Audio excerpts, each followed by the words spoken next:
Nestled in the quiet village of Fairbrook, where everyone knew each other's business, the disappearance of Mary O'Connor sent shockwaves through the tight-knit community. Mary, a reserved middle-aged woman, had lived alone in a quaint, ivy-covered house on Elm Street for as long as anyone could remember. She was a fixture of the village, always polite but distant, never really inviting anyone into her life. But now she was gone. Her sudden disappearance was first noticed when she missed her weekly grocery run at Sam's Market. When the postman, Dan Grady, noticed that her mail was piling up, he grew concerned. It wasn't like Mary to neglect things. Days passed with no sign of her. The village, normally buzzing with harmless gossip, suddenly became a cauldron of unsettling rumors. The police were called to investigate, but when they entered Mary's home, it was as if she had simply vanished into thin air. The house was undisturbed, dishes left neatly stacked, her bed still made, and her favorite book lying open on the armrest of her worn leather chair. There was no sign of a struggle, no note, and no clues to indicate where she might have gone. But one thing stood out: a basement door, bolted shut with an old, rusted lock. It wasn't unusual for houses in Fairbrook to have basements, but this one was different. No one in the village even knew Mary had a basement. As whispers began to circulate, one rumor in particular gained traction: Mary had been involved with an underground society. Some claimed to have seen her sneaking around the village late at night, meeting with shadowy figures in places no one dared to go. Could her disappearance be connected to something much darker lurking beneath the surface of Fairbrook? The police dismissed these rumors as mere speculation. Yet the more they searched, the more it became apparent that this was no ordinary case of a missing person. And while the town was focused on finding Mary, no one was prepared for the secrets that her disappearance would bring to light, secrets that every neighbor was desperate to keep hidden. As the investigation into Mary's disappearance deepened, detectives started questioning her neighbors. On the surface, everyone on Elm Street seemed ordinary, harmless even. But with every knock on a door, it became clear that no one was as innocent as they appeared. First, there was Harold Jennings, the retired schoolteacher who lived 2 houses down from Mary. He was known for his friendliness, always tending to his garden or walking his golden retriever, Charlie, through the village. But when the detectives asked about Mary, Harold grew visibly uncomfortable. He stammered through his answers, insisting that he didn't know her well. Yet, one of the detectives noticed a glint of something strange in Harold's eyes. What was he hiding? Then there was Claire Thompson, Mary's next-door neighbor, a widow who spent most of her days alone in her house. Claire had been the last person to see Mary, or so she claimed. She said they had exchanged pleasantries the morning before Mary disappeared, but nothing more. When pressed for details, Claire's answers were oddly vague. She avoided eye contact, her hands trembling as she spoke. Was it grief over her own loss, or something darker gnawing at her conscience? Even stranger was the behavior of the Crawfords, a young couple new to the village. They had moved to Fairbrook less than a year ago, escaping the fast-paced life of the city. They were polite, if not a bit withdrawn. But when detectives came to their door, they noticed something peculiar. The entire front room of their home was empty, save for a single chair in the center of the room, facing a blank wall. The Crawfords explained it away, claiming they were redecorating. Still, the detectives couldn't shake the feeling that the couple knew more about Mary than they let on. As the investigation progressed, it became increasingly clear that every resident on Elm Street had something to hide. And as the truth started to unravel, the detectives found themselves facing a disturbing reality. Behind every closed door in Fairbrook, there was a secret waiting to be uncovered, but whose secret was dark enough to lead to Mary's disappearance. And who would be next to fall under the shadow of suspicion? The mysterious locked basement in Mary's house continued to gnaw at the minds of the detectives. Why had it been bolted shut? And what could be hidden inside? The local locksmith was called in to break the lock, though the eerie silence surrounding the house seemed to grow thicker as he worked. The village, despite its outward charm, felt as though it were holding its breath, waiting for what lay beneath the surface to be unearthed. When the door finally creaked open, the detectives descended into the musty, dimly lit basement. A single bare bulb dangled from the ceiling, casting long, eerie shadows on the concrete walls. The room itself was sparsely furnished: a metal desk, a few old wooden chairs, and stacks of papers scattered across the floor. At first glance, it seemed like a forgotten storage room. But upon closer inspection, they found something far more disturbing: a series of photographs pinned to a corkboard, each one featuring different people from the village. Mary had been watching them. There were candid shots of Harold Jennings tending to his garden, Claire Thompson walking her dog, and even the Crawford couple standing in front of their home. None of the photos appeared sinister at first, but what made the detective's skin crawl was the precision with which they were taken. Mary had been surveilling her neighbors, documenting their daily routines and keeping detailed notes on each of them. The dates on the photographs spanned over years, indicating this was no fleeting curiosity. The deeper they dug, the stranger it became. Among the papers strewn across the floor were handwritten notes, cryptic messages, and fragmented thoughts. Many of them referenced meetings, strange symbols, and unexplained comings and goings late at night. The name Harold appeared frequently, along with Claire's and the Crawfords, almost as if Mary was piecing together a puzzle of her own. But what kind of puzzle? One of the detectives picked up a small leather-bound journal lying half-hidden beneath a chair. Inside were scrawled, frantic entries written in Mary's hand. She wrote of a secret society operating within Fairbrook, of rituals she'd stumbled upon, and of threats implied and spoken warning her to stop digging. Then, in the final entry, dated the day before she disappeared, Mary had written just one sentence: "They're coming for me." The revelation of Mary's basement and her obsessive surveillance shifted the focus of the investigation onto the people she had been watching. At the top of that list was Harold Jennings. The detectives revisited Harold's house, this time with a different approach. No longer did they see the kind elderly man who liked to keep to himself. Now, he was a man with secrets, a potential link to Mary's disappearance. When they arrived, Harold was in his garden, trimming hedges as though nothing had changed. But there was a tension in his shoulders, a sharpness in his gaze that hadn't been there before. "We need to ask you some more questions," Harold, one of the detectives, said, standing over the fence. Harold nodded, though his face had paled considerably. Inside his home, they sat in his cluttered living room, the smell of stale coffee lingering in the air. Harold's eyes darted around, avoiding the questions at first, his answers clipped and vague. He claimed again that he didn't know Mary well, and certainly didn't know anything about her disappearance. But the detectives pressed harder, showing him the photographs they had found in her basement, the ones of him, ones in his garden, of him at the post office, of him meeting with strangers late at night. At the sight of the photos, Harold's demeanor shifted. His face twitched, and his hands clenched together in his lap. The silence hung heavy in the air until finally he spoke, his voice low and trembling. "I didn't want to be involved in any of this," Harold whispered. "Not at first. But you don't just say no to them." "Say no to who?" one of the detectives asked. Harold's eyes flicked to the door, as if he expected someone to burst through at any moment. "The people Mary was spying on. She wasn't wrong. There is something happening here in Fairbrook, has been for years. I made a mistake years ago, got involved with the wrong group of people, and now I can't get out." The detectives leaned in, sensing Harold was about to reveal something significant. "There's a group," he continued, his voice barely above a whisper, "an underground society, like Mary said. They run things here, in Fairbrook, and if you cross them, they make you disappear." As Harold spoke, the detectives could see the fear etched deep in his features. It was clear that this was more than just paranoia. Harold had witnessed something he was too afraid to confront. But now, with Mary gone and the investigation closing in, it seemed he had no choice but to open the door to a past he had buried for years. The question was, would Harold's confession be enough to uncover what really happened to Mary, or was this just the beginning of a far darker revelation? Harold's confession left the detectives with more questions than answers. If there truly was an underground society operating within Fairbrook, it was far more organized and secretive than they had initially suspected. Harold had given them a sliver of insight, but it wasn't enough to paint a full picture of the group's operations. Who were these people? And how far did their influence reach?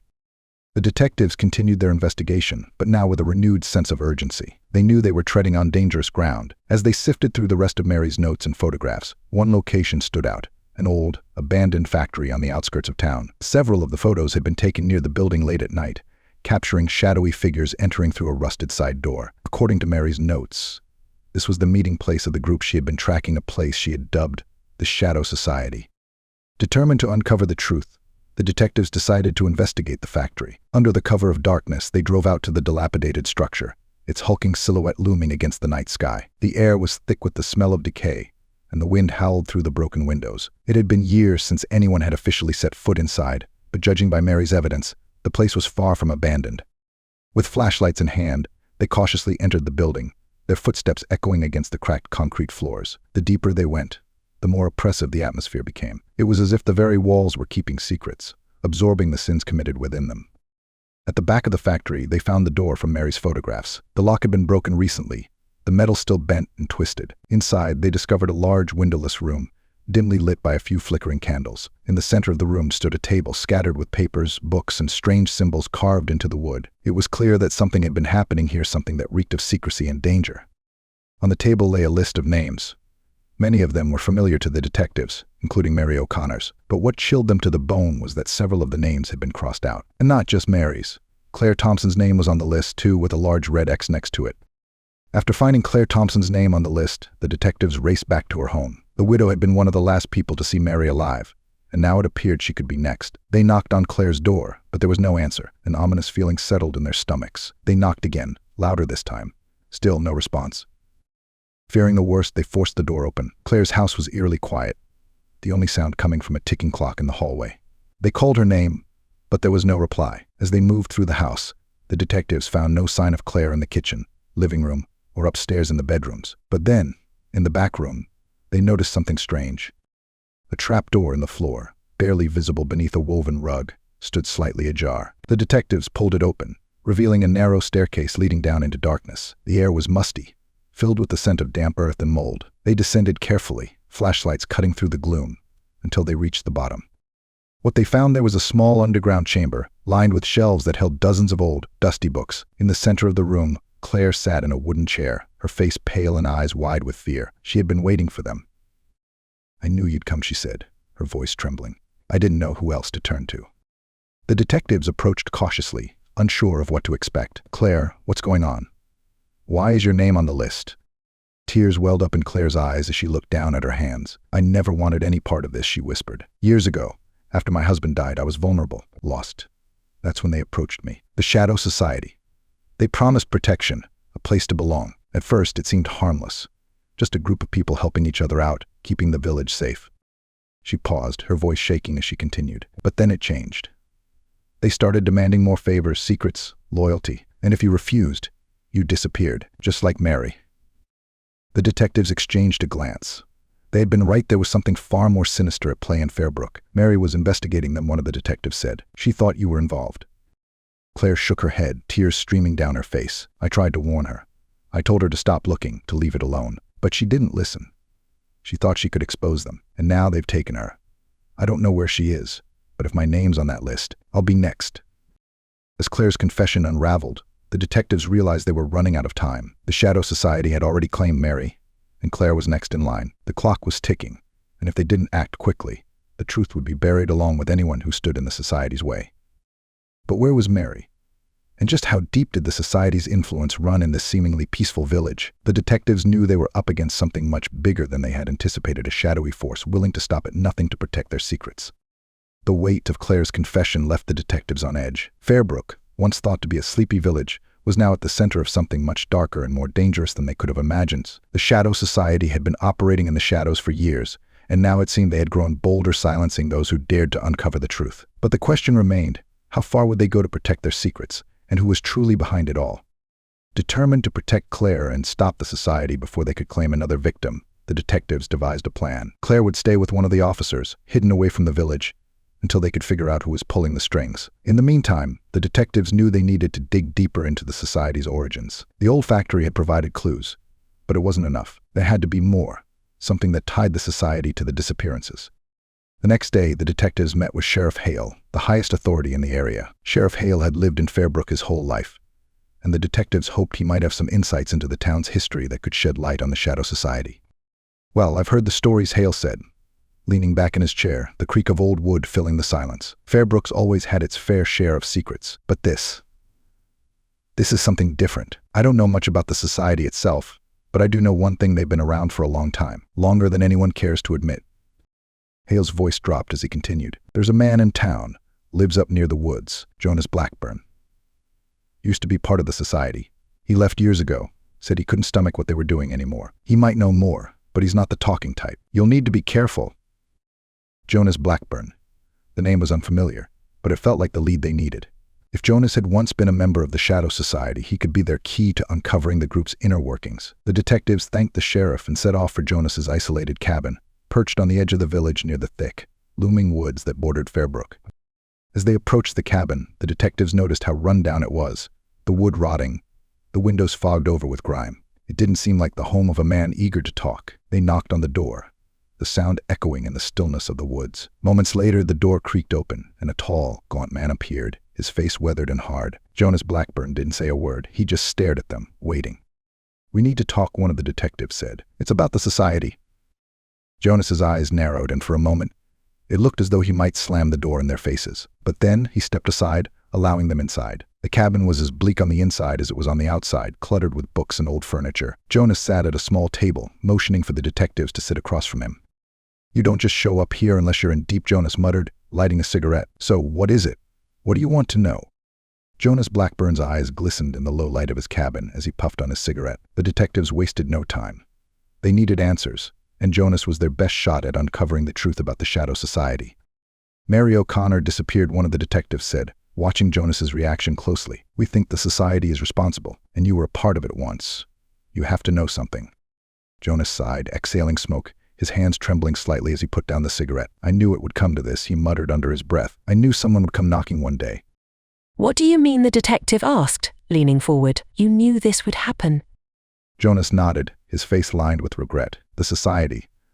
They're not what people think. They started out as a small group, a bunch of villagers just trying to protect their own. But it grew into something else, something dangerous. They got power, influence, and they didn't like people poking their noses in. Mary, she was getting too close. I've seen this before. They don't leave loose ends." The detectives exchanged a glance, the pieces of the puzzle beginning to come together. "So, they got rid of her, just like the others." Jonas took a deep breath. "That's right, and they'll keep doing it as long as they can. I left years ago because I couldn't stand what they were becoming. But they don't let people leave easily. I've been hiding out here ever since, hoping they'd forget about me. But they don't forget. If you're getting involved, you'd better be ready to face them. They don't just make people disappear. They make sure no one ever finds out what happened." "What about Claire?" one of the detectives asked. "Her name is next on their list. Why would they target her?" Jonas looked away, his jaw clenched. "Claire knows more than she's letting on. She's been in deeper than she's telling you. That's how the society works. You get in too deep, and then they own you. I don't know why she's on their list, but it's never for a good reason." The detective sat in silence for a moment, the gravity of Jonas's words sinking in. They had underestimated the Shadow Society. This wasn't just a case of a few missing people. It was a web of control, secrets, and fear that had ensnared the entire village. "Is there any way to stop them?" one of the detectives asked, the weight of the task ahead looming over them. Jonas met their gaze, his eyes hollow and resigned. "Once you're in, there's no getting out. But if you're willing to fight them, you'll need to expose them. And that means putting yourself in the crosshairs. You sure you're ready for that?" The detectives left the cabin knowing they were facing an enemy more dangerous than they had anticipated. The society had its hooks deep in Fairbrook, and if they were going to bring it down, they'd have to be prepared for the worst. But the clock was ticking. Mary was still missing, Claire's life was in danger, and the Shadow Society wasn't going to let them get away without a fight. The weight of Jonas Blackburn's warning pressed heavily on the detectives as they left his isolated cabin. The Shadow Society had its roots deep in Fairbrook, and they were running out of time to expose it. Mary O'Connor was gone, Claire Thompson was next, and now the detectives realized they themselves were likely on the society's radar. When they returned to the village, the air felt different, heavier, as though something unseen was watching their every move. They decided to regroup at the local precinct and assess their next steps. They knew they needed to act fast, but as they approached the station, they were greeted by an unsettling sight, a small, unmarked envelope sitting on the front steps. One of the detectives carefully opened it, revealing a single sheet of paper inside. In bold letters it read, "Stop, or you'll be next." The message was clear. The Shadow Society was already aware of their investigation, but instead of retreating, the threat only fueled their determination. They couldn't back down now. Too many people had already fallen under the society's grip, and Mary O'Connor might still be alive if they acted quickly enough. "Whoever delivered this, they did it in broad daylight," one of the detectives muttered, scanning the streets for any sign of unusual activity. But the village looked as it always did, quiet, picturesque, a place where nothing terrible could ever happen. The contrast between the surface and the undercurrent of darkness beneath it was stark. The detectives decided to confront Claire once more. They had kept her hidden for her safety, but after what Jonas had revealed, it was clear she knew more than she had admitted. Arriving at the officer's safe house where Claire had been staying, they found her pacing nervously, her hands shaking as she clutched a cup of tea. "You're back," she said, her voice tight with anxiety. "Did you find anything?" "More than we bargained for," one of the detectives replied. "Claire, we need you to be completely honest with us. Jonas told us you've been deeper involved with the society than you've let on. If we're going to help you, we need the full truth. Why is your name on that list?" Claire's face paled, her eyes wide with fear. She set down her tea, her hands trembling as she clasped them in her lap. "I didn't want this," she whispered, her voice cracking. "When my husband died, I was lost. The society approached me, just like Jonas said. They seemed harmless at first, just people trying to help each other. But over time, they demanded more. They wanted loyalty, absolute loyalty. They made me do things I'm ashamed of." The detectives leaned in, sensing a deeper confession on the horizon. "What did they make you do, Claire?" Her breath caught in her throat, and for a moment it seemed like she wouldn't be able to speak. But then the words spilled out in a rush, as if they'd been trapped inside her for too long. "Mary knew," she said, her voice shaking. "She found out about the society, about the things we were doing. I tried to warn her, but she wouldn't stop digging. She was getting too close. So they told me to watch her, to keep an eye on her. I didn't know what they were planning. I swear, I didn't know." The detectives exchanged a glance. It was all starting to make sense, the photos Mary had taken, the cryptic notes, the surveillance. Mary had been tracking the society, and Claire had been assigned to keep tabs on her, unknowingly leading the society to silence Mary before she could expose them. "What happened the night Mary disappeared?" one detective asked, his voice gentle but firm.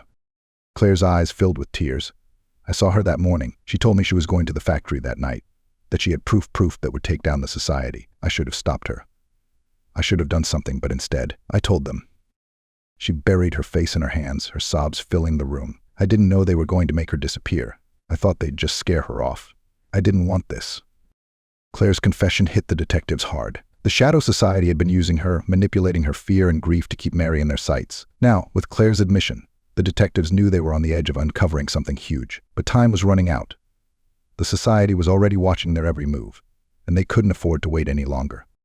"We have to go to the factory," one detective said. "Mary was there the night she disappeared. Whatever proof she found, it might still be there." Under the cover of darkness, the detectives returned to the abandoned factory on the outskirts of Fairbrook. Armed with flashlights and a growing sense of unease, they made their way inside, their footsteps echoing in the vast emptiness. The factory was just as they had left it, cold, desolate, and filled with the remnants of the society's strange gatherings. But this time they weren't just looking for clues, they were looking for answers. As they approached the back room, where they had first discovered the candles and strange symbols, they noticed something they hadn't seen before. In the far corner of the room, half concealed by debris, was a trapdoor. The detectives exchanged a glance, their hearts pounding. This was it, the final piece of the puzzle. They pried the door open, revealing a narrow staircase leading down into an underground tunnel. The air was thick and damp as they descended, the darkness closing in around them. At the bottom of the stairs, the tunnel opened into a larger room, a hidden chamber beneath the factory. The walls were lined with shelves filled with books, papers, and strange artifacts. But what caught their attention was a figure slumped against the far wall. It was Mary. She was alive, but barely. Her face was pale, her body weak from days of captivity. The detectives rushed to her side, freeing her from the shackles that bound her wrists. You found me," she whispered, her voice barely audible. "They were going to kill me." Mary's proof, the documents, the photographs, the evidence she had gathered was scattered around the room. The society had tried to silence her, but they hadn't anticipated that the detectives would get this far. As they helped Mary to her feet, the detectives knew they had enough to bring the Shadow Society to its knees. But they also knew that the fight wasn't over. The society's influence ran deep, and their next move would be desperate and dangerous. But for now, they had won a small victory. Mary was safe, and the truth was within their grasp. Mary O'Connor was alive, but barely. The weeks of captivity had taken their toll, leaving her physically weak and emotionally drained. As the detectives helped her out of the factory's underground chamber, they knew their job was far from over. The Shadow Society was still lurking in the background, powerful and dangerous, but with Mary's survival, they now had a chance to bring them down. Once back at the station, Mary was given medical attention and food, but the detectives knew they couldn't wait long before asking her the burning questions that had haunted them for weeks. After she regained some strength, they sat down with her in a quiet room, the weight of the moment heavy in the air. "You don't have to push yourself," Mary, one of the detectives, said softly, "but we need to know what you found. What exactly is the Shadow Society hiding?" Mary's eyes flickered with a mixture of fear and determination. She had been silenced once, but now she was ready to reveal everything. "They're not just a group of locals protecting each other," she said, her voice raspy but clear. "They're controlling everything in Fairbrook, from businesses to politics. Anyone who opposes them disappears, just like they tried to do with me." The detectives listened closely as Mary recounted the days leading up to her disappearance. She had been piecing together information for months, following the trails of money, power, and influence that the society used to control the village. What she had uncovered was a complex web of corruption: politicians, police officers, and even local business owners, all of them tied to the society in some way. "I found proof," Mary continued. "Bank records, secret meetings, blackmail. They have dirt on everyone. That's how they keep control. They pull the strings behind the scenes, and no one dares to speak out because they're all compromised." The detectives exchanged a glance. This went far deeper than they had expected. The society wasn't just an underground group of villagers with secret rituals. It was a full-blown criminal organization, and its reach extended into nearly every facet of life in Fairbrook. Mary paused, her breath shaky. "The night they took me, I was going to release everything. I had copies of all the evidence, enough to expose them. That's why they had to stop me." "Do you still have the evidence?" one of the detectives asked, urgency creeping into his voice. Mary nodded weakly. "Some of it. They destroyed most of what I had with me, but I hid backups. At my house, in the basement. There's a loose floorboard near the desk. Underneath it, you'll find the files." The detectives wasted no time. With Mary's permission, they returned to her house, retracing their steps to the basement where the locked door had first sparked their suspicions. This time, they knew exactly where to look. They found the loose floorboard, and sure enough, beneath it was a small metal box. Inside the box were folders stuffed with papers, bank records, signed agreements, photographs, and even a list of names tied to the society. Some of the names were expected, but others sent shockwaves through the detectives. There were local politicians, prominent business owners, and even the sheriff's office people who had presented themselves as the pillars of the community but were, in fact, part of the society's inner circle. The files also revealed something even more chilling, a ledger of payments made to various members, detailing their involvement in covering up disappearances and silencing dissenters. The most recent entries corresponded with the dates of Mary's disappearance, confirming that her abduction had been planned and executed by the society itself. With this evidence in hand, the detectives knew they finally had the leverage they needed to take down the society. But they also understood that exposing them wouldn't be easy. These were powerful people, entrenched in Fairbrook's foundation for decades. Going after them would be like pulling a thread that could unravel the entire village, armed with the damning evidence from Mary's hidden files. The detectives prepared for the most dangerous phase of their investigation, confronting the Shadow Society head-on. They knew they couldn't trust many people in Fairbrook with the society's members spread throughout local institutions. It was impossible to tell who was involved and who wasn't. Their first move was to secure Claire Thompson. After her confession and her involvement in keeping tabs on Mary, Claire had become a key witness. The detectives relocated her to a safe house outside of the village, ensuring that the society couldn't get to her. Next, they contacted state authorities, higher-level officials who could investigate the extent of the society's reach without being compromised by local ties. Within 48 hours, a task force arrived in Fairbrook, ready to execute a series of simultaneous raids based on the evidence Mary had provided. The targets were carefully chosen, high-ranking members of the society, including several prominent figures in town, all of whom had been carefully manipulating Fairbrook from behind closed doors. The raid on Sheriff Hale's office was the first to unfold. As officers stormed the building, they found documents hidden in the sheriff's office that corroborated the evidence from Mary's files. Hale, visibly shaken, was arrested on the spot. His involvement in covering up multiple disappearances, including those of other villagers who had dared to oppose the society, was undeniable. Next, the task force raided the homes of several influential business owners and town council members, each one yielding more proof of the society's extensive control. As each key figure was taken into custody, the true scale of the Shadow Society's operations came to light: illegal land deals, extortion schemes, and the systematic silencing of anyone who threatened their grip on power. As word of the arrests spread through the village, the once powerful Shadow Society began to crumble. People who had lived in fear for years started coming forward, providing their own accounts of intimidation and blackmail at the hands of the society. But one final showdown remained. Jonas Blackburn had warned that the society would fight back if cornered, and not all of its members had been captured. A small group of die-hard loyalists remained hidden, determined to protect their secrets at any cost. The detectives, along with the task force, tracked the group to a secluded property on the outskirts of town. There, in a remote farmhouse, they found the society's last stronghold. Armed and desperate, the remaining members were prepared for a violent standoff. The detectives knew this was their final chance to end the society once and for all. With careful planning, they surrounded the farmhouse, cutting off any chance of escape. In a tense standoff that lasted hours, negotiations finally broke down, and the task force moved in.